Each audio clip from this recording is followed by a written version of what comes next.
आज मैं आपको यहाँ पे पतले लेंस के लिए अपवर्तन का सूत्र बता रहा हूँ। और यहाँ पर पतले लेंस में भी उत्तल लेंस का यूज़ किया है हमने। तो यहाँ पर देखिए, ये पतले लेंस में एक पतला उत्तल लेंस है। पतला उत्तल लेंस मतलब इसकी जो ये मोटाई है, ये मोटाई P1 P2 काफ़ी कम होगी। यहाँ पर हमने इस लेंस की मोटाई अर्थात ये ध्रुव P1 और P2 के बीच की दूरी स्मॉल t ले रखी है। ठीक है, ये लेंस जिस पदार्थ का बना है उस पदार्थ का निरपेक्ष अपवर्तनांक N2 है।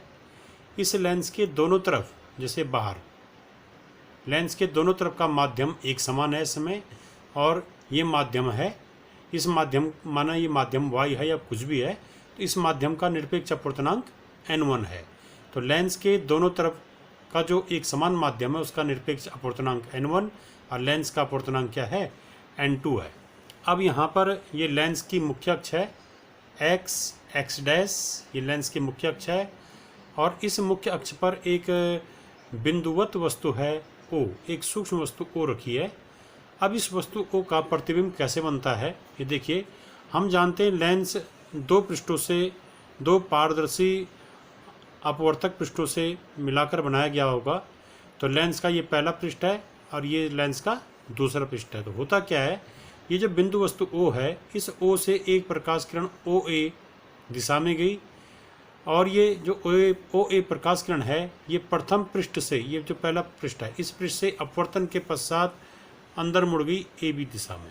ये AB दिशा में मुड़ गई, और तब AB दिशा में मुड़ गई तो ये सीधा आगे बढ़ी, ये डैश डैश दिखा रखा इसका पथ है, और ये सीधा यहाँ पर आगे की ओर बढ़ी।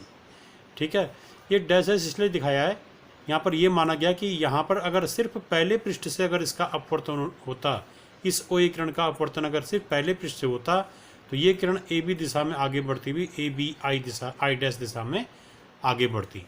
इसी प्रकार इस बिंदु वस्तु O से एक प्रकाश किरण प्रकाशिक केंद्र और ध्रुव P1 की सीध में गई, तो ये O से चलने वाली दूसरी आपतित जो किरण है वो है OP1, और ये OP1 प्रकाशिक केंद्र की सीध में आगे बढ़ती हुई बिना विचलित हुए आगे निकल गई।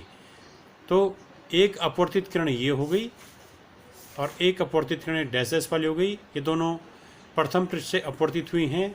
तो यहाँ पर इन दोनों अपवर्तित किरणों का कटान बिंदु है I डैश। तो I डैश इस बिंदु वस्तु O का प्रतिबिंब होगा प्रथम पृष्ठ के द्वारा बनाया हुआ। तो यानी इस प्रथम पृष्ठ के द्वारा बिंदु वस्तु O का जो प्रतिबिंब बना वो बना I डैश पे। ठीक है, प्रतिबिंब वहाँ पर बनेगा जहाँ पर ये अपवर्तित किरणें मिलेंगी। तो एक अपवर्तित किरण ये है और एक अपवर्तित किरण ये हो गई, ये दोनों I डैश पर मिली। ठीक है, अब इसके बाद यहाँ पर तो दूसरा पृष्ठ भी है। तो वास्तव में होता क्या, जो दूसरा पृष्ठ है, ये दूसरा पृष्ठ इस AB किरण को फिर दूसरी अन्य दिशा की ओर मोड़ देता है। तो ये दूसरा पृष्ठ जो है, ये दूसरा पृष्ठ अपने ऊपर आने वाली AB किरण को ये कुछ अन्य दिशा में मोड़ रहा है, क्योंकि ये किरण इस समय यहाँ पर सघन माध्यम से विरल माध्यम आ रही है, ये कह सकते हैं कांच से हवा में आ रही है। तो ये इस टाइम सीधा आगे नहीं बढ़ेगी, ये अपने पथ से कुछ विचलित होते हुए ये अपवर्तित किरण BI दिशा में आगे बढ़ गई। तो BI दिशा में किसने मोड़ा इसको, दूसरे पृष्ठ ने। ठीक है, और एक किरण O से, ये जो OP1C दिशा में जा रही थी, ये किरण भी इस दूसरे पृष्ठ के द्वारा अपवर्तन के पश्चात सीधे आगे बढ़ गई। तो दूसरे पृष्ठ ने इन दो अपवर्तित किरणों को, ये दूसरा जो पृष्ठ है, ये दूसरा पृष्ठ, इसने एक इस वाली अपवर्तित किरण और एक इस वाली अपवर्तित किरण को यहाँ पर मिला दिया I पर। ठीक है, तो I क्या है, I जो है दूसरे पृष्ठ के द्वारा बनने वाला प्रतिबिंब है। पर वास्तव में इस दूसरे पृष्ठ के लिए ये जो I डैश है ये दूसरे पृष्ठ के नज़दीक है। ये I डैश इस दूसरे पृष्ठ के लिए वस्तु का कार्य करता है, आभासी वस्तु का कार्य करता है I डैश दूसरे पृष्ठ के लिए, और इस आभासी वस्तु का दूसरे पृष्ठ के द्वारा बनाया गया प्रतिबिंब कहाँ पर बनता है, I पे बनता है। ठीक है, अब यहाँ पर माना ये जो बिंदु वस्तु O है, इस वस्तु की पहले पृष्ठ के ध्रुव P1 से दूरी ये U है। ठीक है, इसके बाद इस पहले पृष्ठ के लिए प्रतिबिंब कौन था, I डैश। तो पहले पृष्ठ के ध्रुव P1 से ये प्रतिबिंब I डैश की जो दूरी है ये है वी डैश, ये वी डैश ली गई है। अब हम बात करेंगे दूसरे पृष्ठ की। तो दूसरा पृष्ठ है, दूसरे पृष्ठ के लिए आई डैश क्या है, वस्तु है, आभासी वस्तु। हम यहाँ पर ये मान के चल रहे थे कि P1 P2 के बीच की दूरी कितनी है, ये दूरी स्मॉल t। तो दूसरे ये स्मॉल t हो गया, यहाँ से P1 से आई डैश की दूरी v हो गई। तो P2 से आई डैश की दूरी, P2 से आई डैश की दूरी क्या हो जाएगी, ये v डैश और में माइनस t। तो P2 आई डैश क्या हो जाएगा, v डैश माइनस t। ये P2 आई डैश क्या होगा, ये दूसरी वस्तु के लिए ये दूरी P2 आई डैश क्या होगी, ये वस्तु, ये दूसरे पृष्ठ के लिए वस्तु कौन है, आई डैश है। तो दूसरे पृष्ठ के लिए वस्तु आई डैश की ध्रुव P2 से दूरी क्या होगी, P2 आई डैश, और ये P2 आई डैश क्या हो जाएगा, v डैश माइनस t। इसी प्रकार इस दूसरे पृष्ठ के लिए वस्तु है i, तो इस वस्तु की दूसरे पृष्ठ i P2 से दूरी क्या हो जाएगी, दूसरे ध्रुव P2 से दूरी ये हो जाएगी P2i। तो इसकी वैल्यू क्या होगी, इसकी वैल्यू हमने मान रखी है v। तो दूसरे पृष्ठ के जो प्रतिबिंब है वो i है, इस प्रतिबिंब की दूसरे पृष्ठ के ध्रुव P2 से दूरी हो गई v, ये हमने माना हुआ है। अब हम यहाँ पर पिछले टॉपिक के सूत्र का उपयोग करेंगे। पिछले टॉपिक में हमने पढ़ा था कि गोलीय पृष्ठों के लिए अपवर्तन का सूत्र, उसी का हम यहाँ पर यूज़ करेंगे। जैसे पहला गोलीय पृष्ठ ये है, दूसरा गोलीय पृष्ठ ये है, इन दोनों पृष्ठों के लिए हम अपवर्तन के सूत्र का यूज़ करेंगे। तो हम यहाँ पर इसको आगे हम यहाँ पर यूज़ कर रहे हैं। जैसे माना ये है, ये देखिए लेंस की मोटाई t, दूसरे ध्रुव P2 से आई डैश की दूरी v डैश माइनस t, ये मैंने अभी माना था यहाँ पे। अब गोलीय पृष्ठ के लिए अपवर्तन का सूत्र जो होता है वो है N2/V minus N1/U equal to N2 minus 1/R। इससे हम इसका यूज़ करेंगे, ठीक है। अब हम यहाँ पर इसका किस पृष्ठ के लिए यूज़ कर रहे हैं, इस पहले पृष्ठ के लिए। तो पहले पृष्ठ के लिए हम इसका यूज़ कर रहे हैं प्रथम पृष्ठ से अपवर्तन के लिए, प्रथम पृष्ठ के लिए अपवर्तन का जो सूत्र है उसका हम यूज़ कर रहे हैं। तो अपवर्तन का सूत्र क्या, N2/V minus N1/U equal to N2 minus N1/R। इसको हम इस पहले वाले पृष्ठ पे लगा रहे हैं। तो पहले वाले पृष्ठ में प्रकाश किरण N1 से N2 वाले अपवर्तनांक वाले माध्यम में जा रहा है। तो यहाँ पर क्या होगा, N1 N2 सेम रहेंगे, क्योंकि उस डेरिवेशन में भी हमने प्रकाश किरण को N1 से N2 वाले माध्यम में, अपवर्तनांक वाले माध्यम में गुजारा था। तो यहाँ पर प्रथम पृष्ठ के लिए अपवर्तन का, इस पहले वाले पृष्ठ के लिए अपवर्तन का सूत्र क्या हो जाएगा, हो जाएगा N2/V1, ठीक है, N2/V1। तो हम यहाँ पर प्रथम पृष्ठ जो है, इस पृष्ठ के लिए अपवर्तन का, प्रथम जो गोलीय पृष्ठ है इसके लिए अपवर्तन का सूत्र लगा रहे हैं। तो यहाँ पर अपवर्तन का सूत्र क्या हो जाएगा, N2/V। तो V के क्या आ गया यहाँ पे, V डैश, क्योंकि इस प्रथम पृष्ठ के लिए प्रतिबिंब कौन था, ये वाला था। तो इसके द्वारा बना प्रतिबिंब ये था आई डैश। तो इसकी यहाँ से हमने दूरी क्या मान रखी है, इसकी यहाँ से दूरी V डैश। तो इसके लिए V के स्थान पे क्या आ जाएगा, इस प्रथम पृष्ठ के लिए V डैश, और इस प्रथम पृष्ठ के लिए U के स्थान पे क्या आएगा, इसके लिए वस्तु यही थी, इसके लिए U के स्थान पे U आएगा, क्योंकि इसके ध्रुव से वस्तु की दूरी हमने U मानी है। तो प्रथम पृष्ठ के लिए U के स्थान पे U आएगा, और V के स्थान पे क्या आ जाएगा, V डैश, और N1 के स्थान पे N1 ही आएगा, क्योंकि N1 से ही प्रकाश किरण N2 में जा रही है।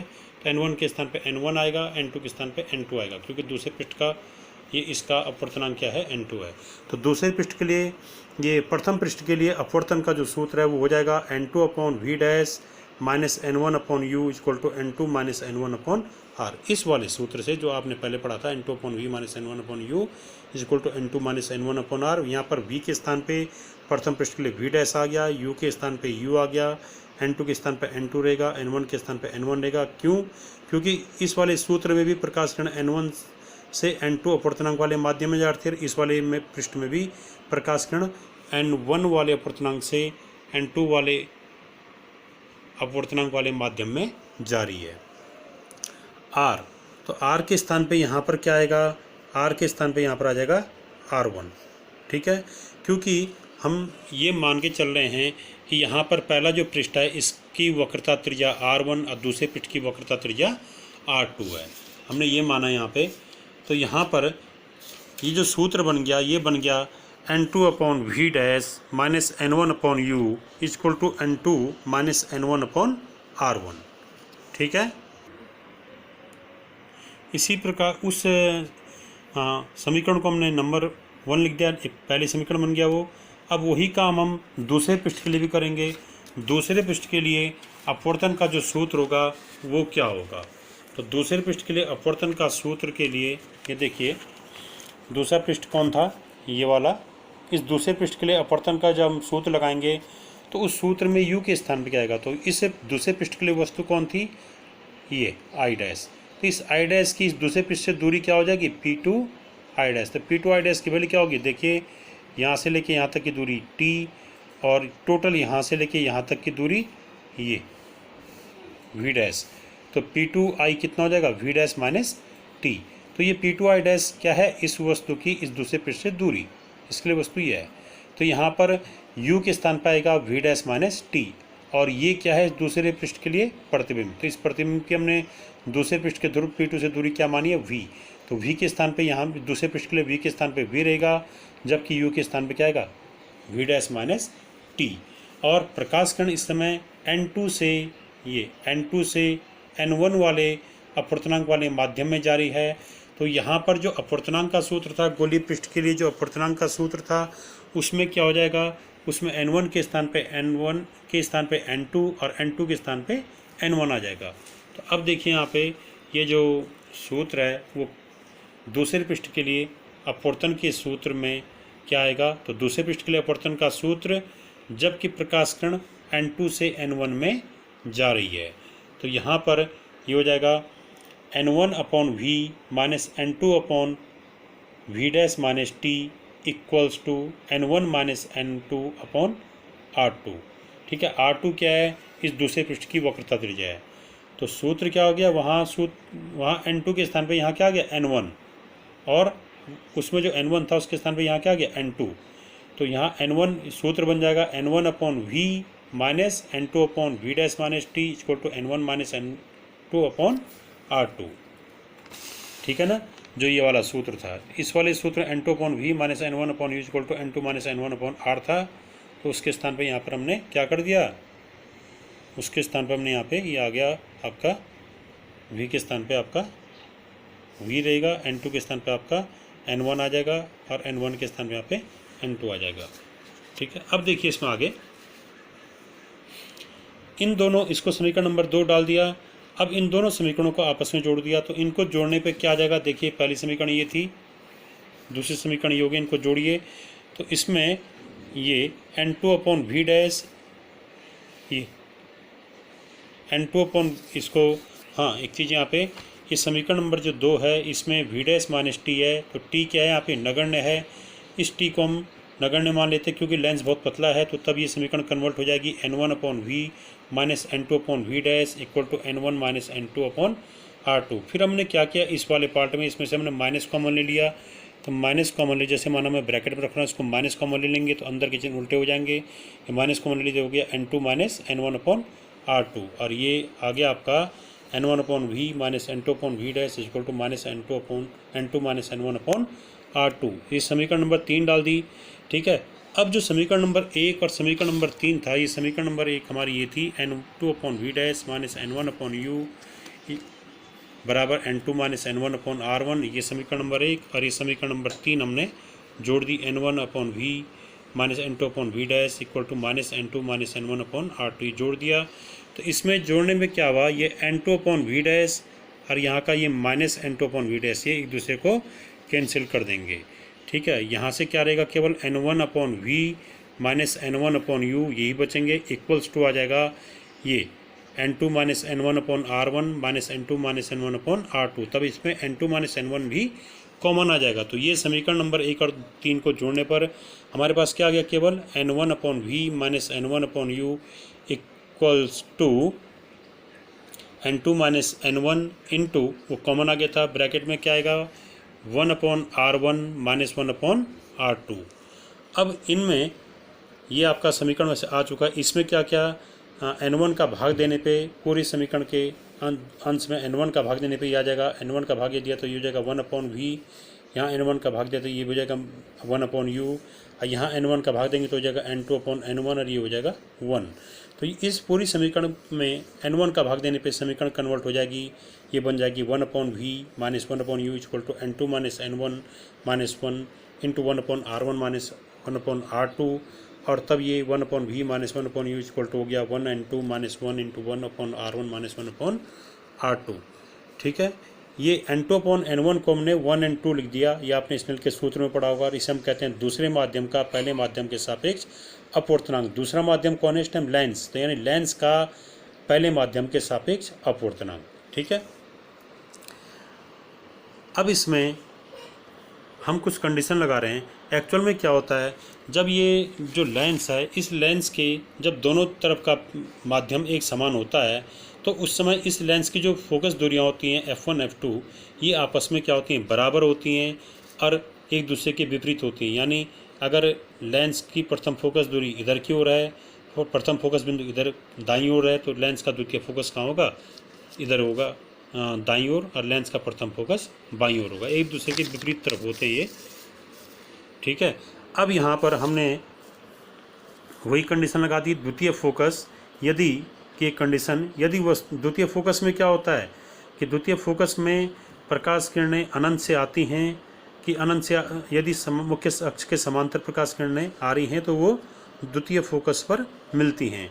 तो प्रकाश किरणें अनंत से आ रही हैं तो यानी वस्तु कहाँ पर मानी जाएगी? अनंत पे मानी जाएगी, और तब प्रतिबिंब कहाँ पर बनेगा? द्वितीय फोकस पर बनेगा। ऐसी कंडीशन में जो वस्तु की दूरी u है वो हम अनंत मान लेंगे और प्रतिबिंब की दूरी हम v इक्वल टू F2 मान लेंगे। तो यदि हम प्रतिबिंब को द्वितीय फोकस पर माने तो उसमें वस्तु कहाँ पर होगी? अनंत पर होगी। इस कंडीशन को इस वाले सूत्र में समीकरण नंबर 4 में अप्लाई करने पर तो समीकरण नंबर 4 किस में कन्वर्ट हो जाएगी? 1/v माइनस 1/v के स्थान पे क्या आएगा? 1/F2 minus 1/∞ equal to 1n2 minus 1 into 1/r1 minus 1/r2। ठीक है, अब इसमें ये 1/∞ 0 हो गया, तो यहाँ रहा 1/F2 equals to 1n2 minus 1 into 1/r1 minus 1/r2। ये तब आया ये कंडीशन जबकि हमने क्या मान लिया कि वस्तु का जो प्रतिबिंब है वो द्वितीय फोकस पे बन रहा है। ठीक है, यानी द्वितीय फोकस पे बन रहा है तो वहाँ v इक्वल टू F2 लें। F2 माने द्वितीय फोकस दूरी। ठीक है, उस कंडीशन में वस्तु कहाँ पर होगी? अनंत पे होगी। अर्थात वस्तु अनंत पे होगी तो अनंत से आने वाली प्रकाश किरणें क्या होंगी? वो मुख्य अक्ष के समांतर चल रही होंगी या समांतर चल रही होंगी, और वहाँ पर वो मिल कहाँ पर होंगी? वो द्वितीय फोकस पे मिल रही होंगी। ऐसी कंडीशन में v को हमने F2 और u को हमने इन्फिनिटी माना, तब ये फॉर्मूला आ गया। अब इसको हमने लिख दिया समीकरण नंबर 5, इसको लिख दिया समीकरण नंबर 5। अब प्रथम फोकस की कंडीशन डाल रहे हैं हम कि प्रथम फोकस की परिभाषा आपने पढ़ी है कि मुख्य अक्ष पर एक ऐसा बिंदु जिससे चलने वाली प्रकाश किरणें लेंस से अपवर्तन के पश्चात मुख्य अक्ष के समांतर हो जाती हैं उत्तल लेंस में। ठीक है, तो उसमें हम उसी कंडीशन को लगा रहे हैं कि अगर हम वस्तु को, अब पहले वाली इससे ठीक उल्टी कंडीशन मानेंगे। पहले वाली कंडीशन में वस्तु को अनंत पे माना, तो यहाँ पर हम वस्तु को कहाँ पर मानेंगे? द्वितीय, ये प्रथम फोकस में। तो यदि वस्तु प्रथम फोकस में है तो उसका प्रतिबिंब कहाँ पर बनेगा? अनंत पे। तो यानी वस्तु प्रथम फोकस पे है तो u इक्वल टू F1 ले लिया, और प्रतिबिंब बनेगा अनंत पे तो v इक्वल टू इन्फिनिटी ले लिया, अनंत ले लिया v इक्वल टू, और ये दोनों मान हमने कहाँ रखे? फिर समीकरण नंबर, इसमें समीकरण नंबर 4 में। तो समीकरण नंबर 4 क्या? 1/v minus 1/u equal to 1n2 minus 1 into 1/r1 minus 1/r2। इसमें v बराबर हम क्या रखेंगे? इन्फिनिटी, और u बराबर F1। तो तब ये जो फॉर्मूला बना, ये फॉर्मूला हमारा कन्वर्ट हो जाएगा इसमें।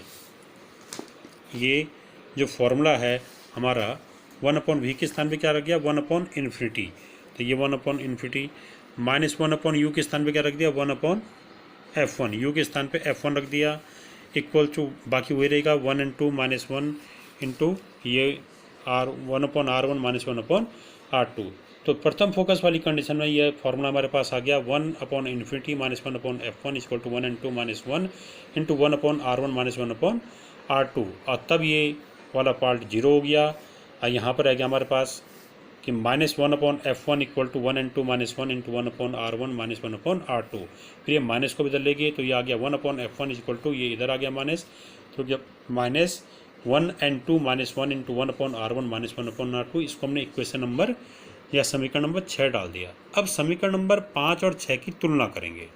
तो समीकरण नंबर 5 और 6 की तुलना करेंगे तो समीकरण नंबर 5 क्या था? समीकरण नंबर 5 माने जो द्वितीय फोकस की कंडीशन से जो सूत्र आया था हमारे पास, ये द्वितीय फोकस की कंडीशन अप्लाई करने पे माने u इक्वल टू इन्फिनिटी और v इक्वल टू f2 रखने पे ये आया था हमारे पास formula 1/f2 equal to 1n2 -1 into 1/r1 -1/r2। समीकरण नंबर 5 माना हमने। और ये समीकरण नंबर 6 माने जो प्रथम फोकस की कंडीशन से आया 1/f1 equal to -1/r1 -1 into 1/r1 -1/r2।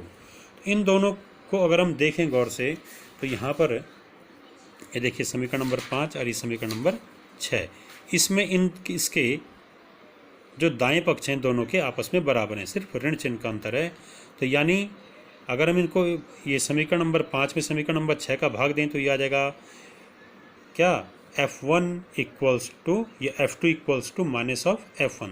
देखिए 1/f2 की वैल्यू वही है, 1/f1 की वैल्यू वही है, सिर्फ ऋण का फर्क है।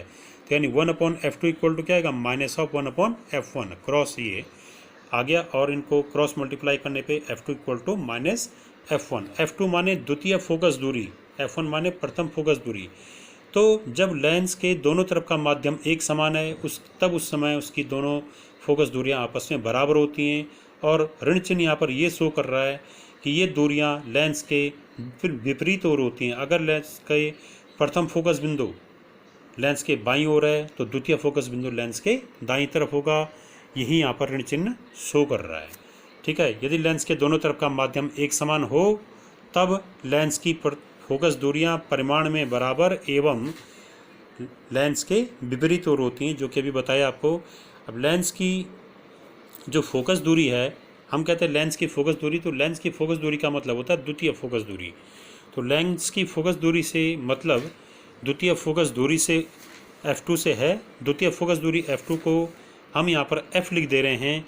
ठीक है, और तब अगर हम द्वितीय फोकस दूरी f2 को हम f लिख दें तो जो ये समीकरण नंबर 5 थी, ये वाला समीकरण नंबर 5 जो द्वितीय फोकस की कंडीशन से आया था, जो ये समीकरण नंबर 5, तो समीकरण number 5 1/f2 equal to 1n2 -1 into 1/r1 -1/r2 में f2 को हम f लिख दे रहे हैं। f मतलब फोकस दूरी ओनली। तो द्वितीय फोकस दूरी f2 को ही हम क्या कहते हैं, फोकस दूरी भी कहते हैं।